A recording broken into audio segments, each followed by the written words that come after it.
Every safety that I've ever played with that's younger than me tells me Sean Taylor is their favorite player ever.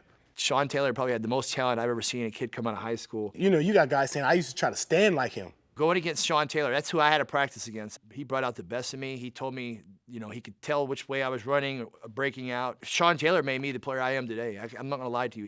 Redskins Pro Bowl safety Sean Taylor is in intensive care in Miami after being shot at his home last night. One of the guys texted me, hey, Sean got shot, but I think he's gonna be all right. And never really, I don't think the idea to anybody getting the information early was that he was ever gonna die. And, you know, and then when the news broke, it was funny, like immediately it wasn't Sean Taylor, a father and at home with his family, was shot by a home invader who thought he was gone. It was, you know, another Miami football player, you know, caught in a shooting. I wasn't surprised because Sean Taylor's been involved in a pattern of things going back to his days at the University of Miami, including a 2005 admission to assault and battery, misdemeanor assault and battery. So I wasn't even surprised, Tony, and that may be the most disturbing thing. I was not other than his either, condition. Because I do know his past, that he had been arrested more than once and once on a weapons charge.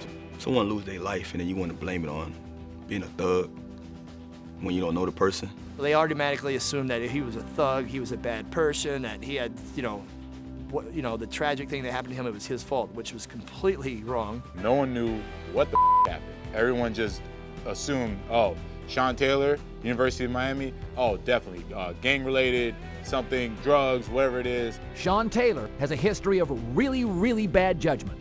Cops, assault, spitting, DUI. But Colony cleaned up his act. Just because you clean the rug doesn't mean you get everything out. Sometimes you got stains. Stuff so deep, it never, ever leaves. One, you don't even know the guy.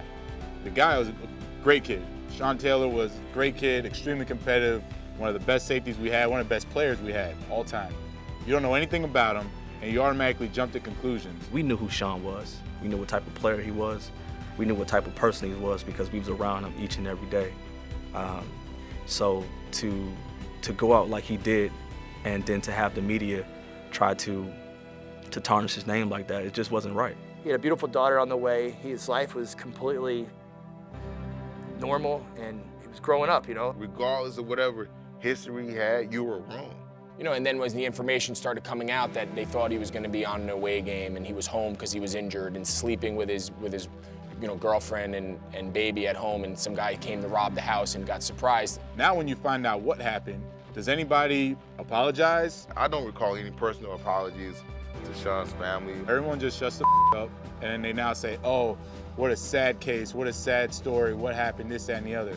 When you guys were the same ones that couldn't wait to find out that it was gang-related or drug-related. So you can sit there and now go back and blast at you about who we're recruiting and you know, these character issues that we have, when it's not the case. We had guys that were good students, good athletes. Media personalities have no soul at some point. I hope that throughout the years of learning more about this guy and seeing how much he meant to people like myself and his family, that they have a different outlook on Sean Taylor.